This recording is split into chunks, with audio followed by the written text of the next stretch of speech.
Greetings, everyone. Hope you all are enjoying your summers. I know I certainly am. The podcast is, of course, on summer break. We will be returning in just a few weeks with a full lineup of new episodes for you. I did want to hop on here today because this week is the Association for Theater and Higher Education annual conference. And today I presented a paper, Blackness on the Shakespearean Stage in the United States, a historical survey. This paper is part of my dissertation study, so attached to a much larger research project. But I thought I'd share the paper presentation here with you all. Feel free to give a holler, show some love in the chat, click like and subscribe, and we'll see you soon with some new episodes. Take care. Thank you, Anjali. Good afternoon, everybody. Um, I'm just gonna jump right in. Shakespeare remains the most produced playwright in the United States each year, a fact that underscores both his perceived cultural capital and the enduring dominance of Eurocentric theatrical traditions. From elite conservatories to professional stages, classical theater institutions often reinforce hierarchies that marginalize Black actors. Despite decades of progress and intervention, Black performers in Shakespearean productions continue to face demands to assimilate, to sublimate their identities, and to conform to a neutral standard rooted in whiteness. This paper offers a historical survey of the racial dynamics shaping Shakespearean performance in the US, with particular attention to the sublimation of Blackness, both epidermal and somatic. I trace the legacy of colorblind casting alongside pivotal moments of Black artistic intervention from Ira Aldridge and Paul Robeson to Denzel Washington and contemporary directors like Carl Cofield and Kenny Leon. By mapping the persistent racial hierarchies embedded in American Shakespeare production, this essay interrogates who gets to speak Shakespeare's words and under what terms and conditions. The performance of Shakespeare has long been a battleground for cultural legitimacy and aesthetic authority. At the heart of this battle lies the question, who is authorized to speak these words and in what body? Harold Bloom's Shakespeare, The Invention of the Human, is a touchstone text for literary scholars, positioning Shakespeare as the origin point for modern subjectivity. Bloom centers universality and psychological interiority as markers of Shakespeare's greatness, framing the bard as a neutral force of humanism. Bloom's so-called universal subject is implicitly white, male, and Anglo-centric. His argument leaves little room for race or embodied cultural specificity except as deviation. Colorblind casting on its surface suggests a progressive disregard for race in the selection of actors. Blind casting is a system in which actors are cast on the basis of their talent without regard to their physical attributes. Yet this insistence on raceless performance often enforces a white cultural norm, compelling Black actors to disassociate from aspects of themselves. In practice, it often upholds whiteness as the default cultural norm and demands that Black actors mute or mask their racial identities to be legible as neutral or classical. Classical theater spaces continue to govern access and legitimacy by white aesthetic standards. This erasure is not merely visual, it extends to what I distinguish as both epidermal and somatic Blackness. Historically coded as incompatible with Shakespearean performance, epidermal Blackness refers to the visible phenotypical markers of race, skin, hair, facial features. Somatic Blackness encompasses physicality, vocal tone, cultural gesture, rhythm, and embodied expression. These aspects of being, essential to the wholeness of Black performance, are often disciplined or dismissed in classical training programs and rehearsal rooms in favor of a narrow performance style steeped in colonial values, where the aesthetic ideals of good speech and universal gesture are tethered to upper-class Anglo norms.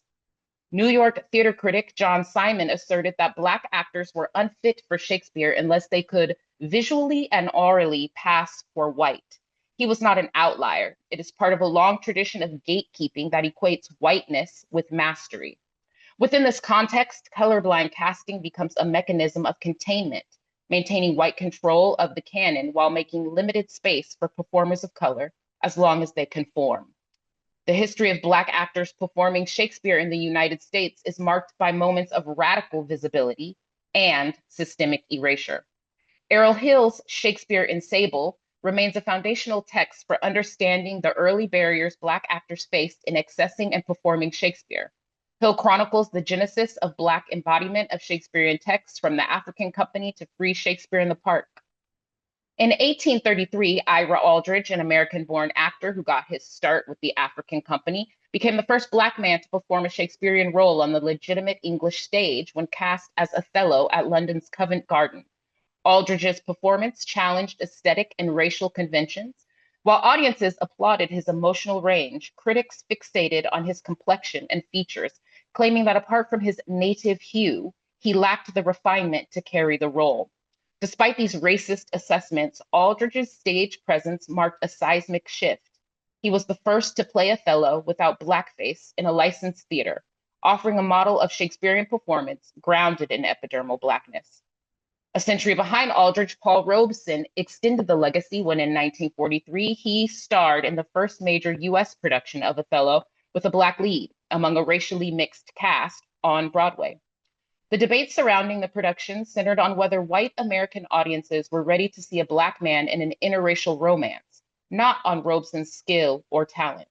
Critics wavered between admiration and suspicion, some praising his power and others accusing him of being too statuesque or lacking in nuance. These ambivalent responses said less about his performance than they did about white discomfort with seeing Blackness at the center of the canon. Actor James Earl Jones, whose Shakespearean career spanned decades and more than 20 roles, emerged as a bridge figure between the early pioneers and contemporary Black Shakespeareans. His commanding voice and presence earned him acclaim, especially in the role of Othello, which he played multiple times over 2 decades.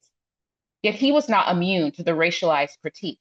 Critics described his performances as too rhetorical or over-intellectualized, echoing the hesitations that greeted Aldridge and Robeson. Jones's work with Joseph Papp's New York Shakespeare Festival, a company that championed, perhaps launched, color-conscious casting, allowed him to portray characters beyond the traditional Black archetypes. And yet, even in those instances, the dominant critical narrative framed his success as an exception rather than indicative of future possibilities. His career illustrates the paradox of colorblind ideology. It grants access at the cost of disassociation from cultural specificity.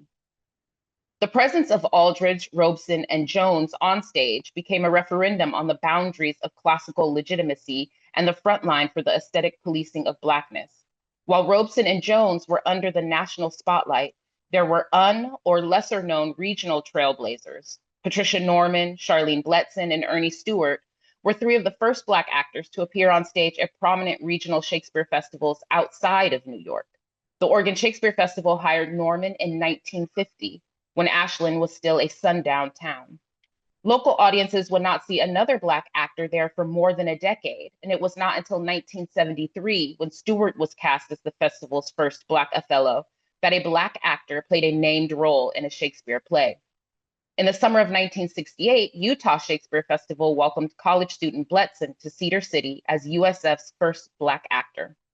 Employed under the guise of progressive color blindness, their presence signaled more symbolic than structural change.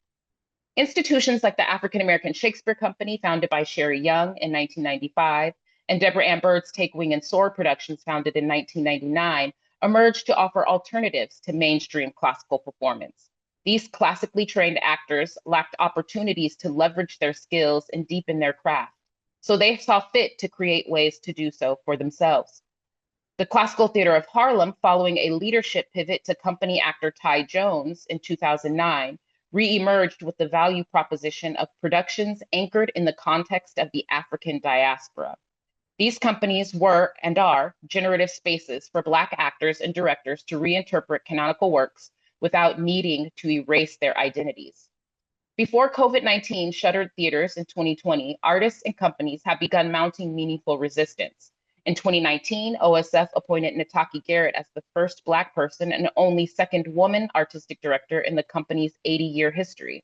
Kenny Leon's 2019 Much Ado About Nothing, which opened with Danielle Brooks singing a rendition of Marvin Gaye's What's Going On and displayed a Stacey Abrams 2020 banner, refused to erase its actors' Blackness. Instead, it allowed their lived experiences and cultural specificity to shape the world of the play. This production rejected the myth of universality and demonstrated what was possible when interpreting Shakespeare through a culturally specific, color-conscious, somatically Black lens. Cofield's 2019 Afrofuturistic production of Twelfth Night at Yale Rep was an example of visionary direction that reclaimed Shakespeare through Black aesthetics. Cofield, another former actor, has a directing resume of Shakespeare productions that illuminate Blackness: King Lear, Seize the King, Macbeth, The Tempest. The murders of George Floyd and Breonna Taylor in 2020 and the subsequent release of the We See You White American Theater Manifesto marked a pivotal turning point. The publication of We See You catalyzed a long overdue reckoning across regional and classical theaters. Theaters that had long upheld the illusion of inclusivity faced pressure to diversify their casts, leadership, boards, staff, programming, and values. Obsolescence suddenly confronted Shakespeare institutions. Video roundtables and public forums proliferated. Theater organizations asked Black artists to speak, to educate, and to perform visibility. Significant leadership changes and turnovers, Karen Ann Daniels at the Folger Theater, Nataki Garrett and Tim Bond at OSF, and Brandon Carter at American Shakespeare Center, served as hope-filled beacons and painful reminders of how tenuous a ground Black artists hold in classic theater. Even one of the most celebrated actors of his generation, Denzel Washington, was met with skepticism in his 2021 turn as Macbeth when Joel Coen's film adaptation provoked polarized responses, with some critics accusing Coen of politicizing the play simply by casting a Black man in the lead.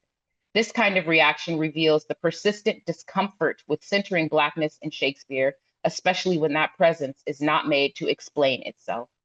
Of note, Washington just closed the 2025 Broadway revival of Othello, directed by Leon, which broke box office records, played at capacity, yet was similarly met with the racially coded language his predecessors received.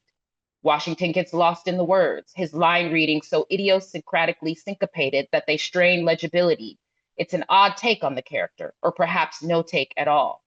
And while the note of one critic that Washington's vocal cadence has always been something akin to jazz could certainly be read as complimentary, it continues to reinforce the limits on domain spaces where Blackness maintains authority. It was not until the cultural shift surrounding the 2020 racial reckoning that the field began to grapple more openly with its white supremacist underpinnings, and still the burden of education remained unevenly distributed. The last 5 years have brought heightened visibility and critical discourse. However, the question remains, have these gestures translated into sustained structural change? How is Blackness centered or sidelined in American Shakespeare performance? The answer depends on where we look. Community-rooted, Black-led companies continue to expand the possibilities of what Shakespeare can be, while legacy white institutions are still figuring out whether they are willing or able to cede cultural power. Thank you.